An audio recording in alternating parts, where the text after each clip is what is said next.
when one says, okay, I want to understand how nature works. How do you find out how nature works? How do you find out how nature commands your person to be? For me, this is where, when I started reading this book,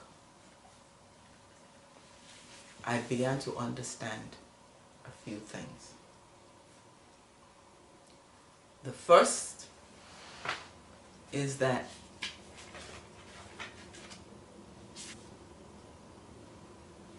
there are certain laws that exist in nature that cannot be gotten around. And within those laws, we all live and operate. Albert Einstein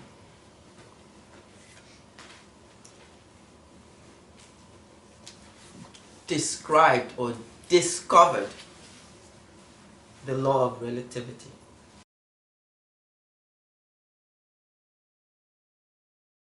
So you say E equals mc squared. What does E stand for? Energy. Okay, what does M stand for? Mass. Okay, and C? Constant. Yeah, Square. but what does that constant stand? A light Oh, the speed of constant. light? Yeah? Yeah. Okay, it's the electromagnetic constant. Okay? Alright. So, I'm going to show you this book. Where is my book? I'm going to show you this book. It's called In the Light of Truth. Okay? Alright. The title says In the Light of Truth. Constant, the constant, C. What did you say it was? The speed of light? The speed of light. Okay? Or the electromagnetic constant, which means all energy, E,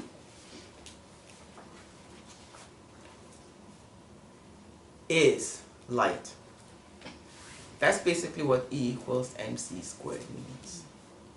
Okay? All energy is light. All light comes from energy. Or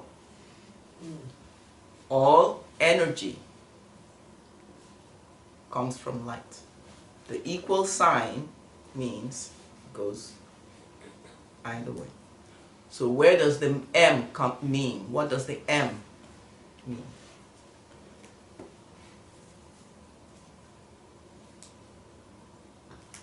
Mass, right? What's mass? Mass is a function of weight and how much space is taken up by that weight. Exactly. It's a function of weight, but you could also use the word density. You could use weight. You could use size. You could use expansion or contraction. Okay? All those concepts go into the M word, the mass. So, the first law of nature is that everything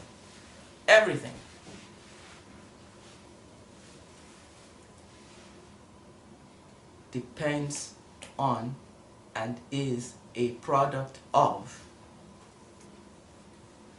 light energy, or the light, or energy. It's this energy that flows through you, flows through me, flows through these roses, flows through this bowl, creates sound, creates what you can see. The only reason you can see it is because the light that comes into your eyes is registered in your retina. Okay? The other side of this same law of energy of E equals mc squared is that all energy is electromagnetic.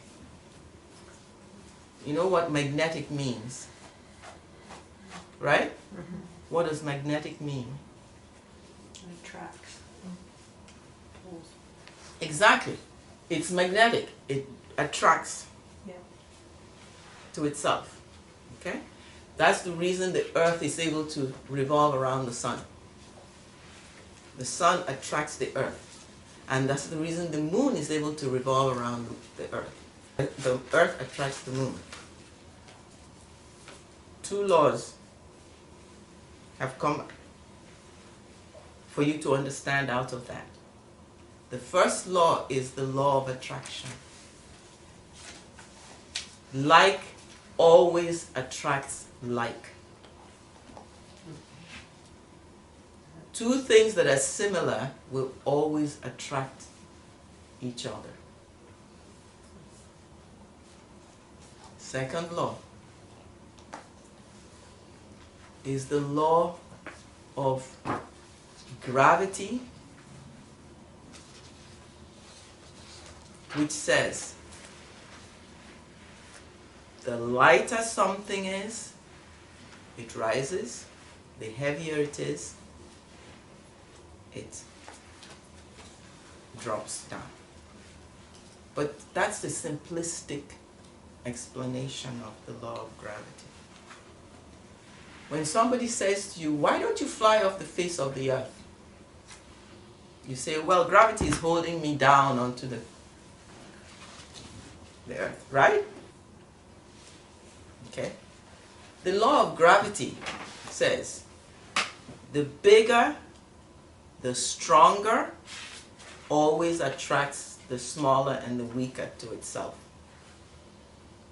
So because the earth is bigger than the moon, the earth pulls the moon to itself and holds on to it. Because the earth is smaller than the sun, the earth is pulled towards the sun. Okay? Now, I want you to understand that these laws have existed for all eternity. They've been there right from the beginning of the universe. And the universe only came into being through them. And scientists today are able to acknowledge these laws, right? Okay. So, the third law, I give you these laws and say the first, the second, but they don't really have a number because they are all one law, as you'll find out in the end. The next law is the law of reciprocity, or the law of action and reaction. For every action, there is a reaction. You can never escape that. The next law is the law of returns.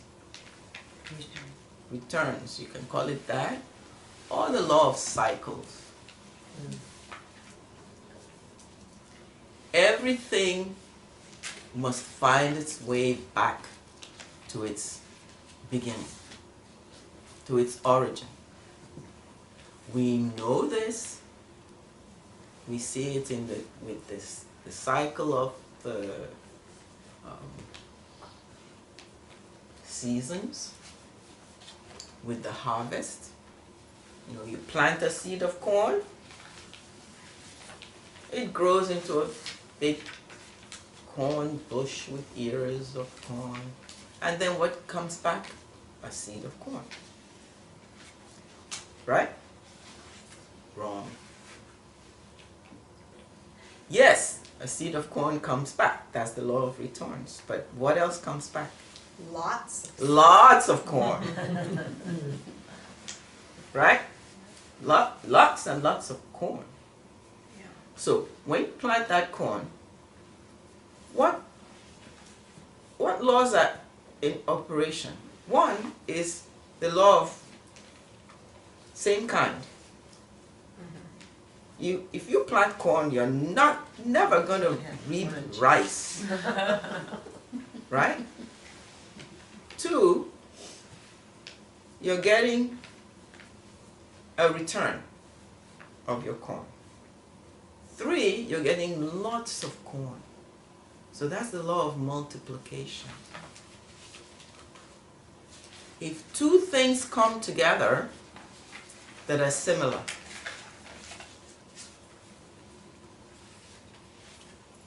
the energy from both of them are attracted to each other. The result is an exponential increase in the energy that they produce. You understand the meaning of the word exponential, right? Exponential means 2 plus 2 doesn't always equal 2 plus 2. It equals 2 times 2. Okay? Or 3 plus 3 doesn't equal 3 plus 3. It becomes 3 times 3. The energy is greater than the sum of the two, basically. Now, that only happens when the two are of the same energy.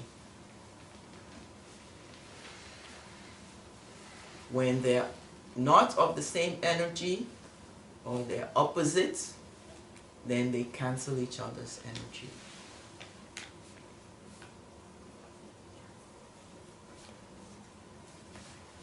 The last law I'm going to talk about is the law of motion.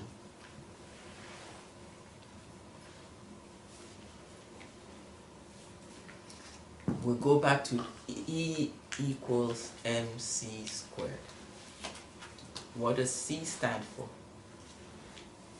The speed of light, Or the electromagnetic constant. Constant. Speed. Constant. Okay. The law is everything is in constant motion. There is never, ever, ever a stop. Never, ever, ever, ever. We recognize, we know this intrinsically, but we want to put brakes. You know, you see yourself getting older. You see the world changing. You see things moving along, right? You have a job, you go to your job every day, and then gradually new young people show up and everything changes at your place of work, and you start suffering from anxiety attacks. Okay? Nothing can ever stop. There is constant motion. But how did Albert Einstein actually come up with this? Does anybody know? He was sitting on a train. He was sitting in a train at a station. And the train he was sitting in was stationary. It hadn't started moving. And the train next to his train started moving. And it gave him the sensation that his train was moving backwards. That's how he came up with the theory of relativity. But it isn't really a theory. At the time he wrote it as a theory. But in fact, it's the law of relativity. What did he say, or what does it say? I mean, that's how he came up with E equals mc squared. But basically, he was sitting in a stationary train, but the train was moving backwards.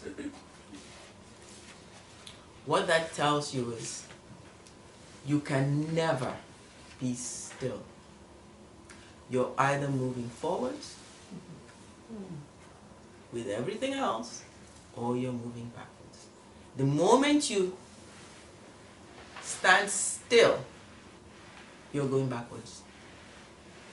Try to understand that very, very clearly and deeply in your person, because it is extremely critical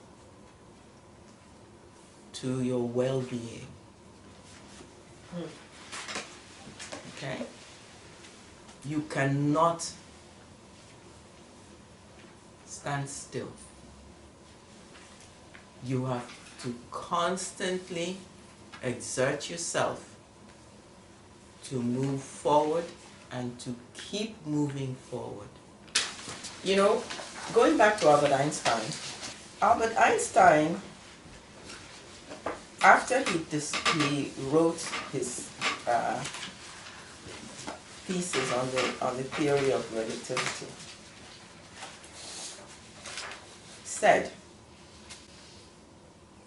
only when he came to the theory of relativity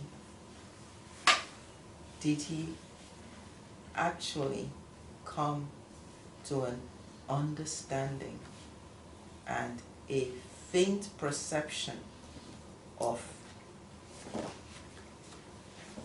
the magnitude of creation. And then he came to his knees at the concept of the perfection of the creator that could have created all this. And this is a straight scientist.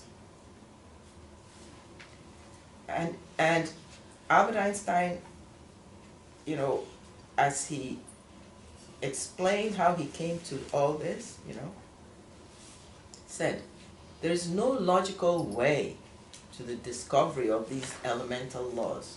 So he recognized these laws. There is only the way of the intuition, which is helped by a feeling for the order lying behind appearances. So basically, there is an order. You know, we use the term law and order, right? There is an order in nature, in the universe,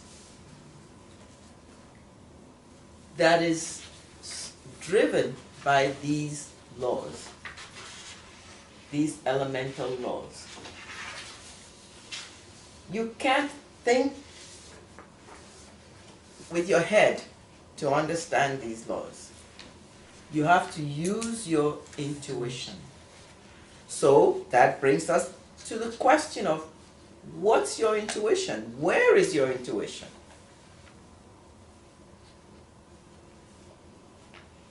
How do you use your intuition to understand these principles? Is that knowing part of you. But that knowing part of you, how does it arrive at what it knows? A connection. Huh? A connection. A connection? A connection. Okay. She says a It's connection. an infinite number of inputs. Exactly. It's Yeah. from experience. It's whatever you experience that all your experiences come together to determine what you really, really know inside, as opposed to what you think. what you know and what you think are not exactly the same thing. Right? Yeah. So, what you know is the real you. What you think is a product, is something that the real you puts out, creates in your head, in your mind, in your brain, and if somebody measures your brain waves, they can measure, your brain waves when you're thinking. When you think, you're using an energy from inside yourself and creating a form. Now, I want you all to be aware that everything,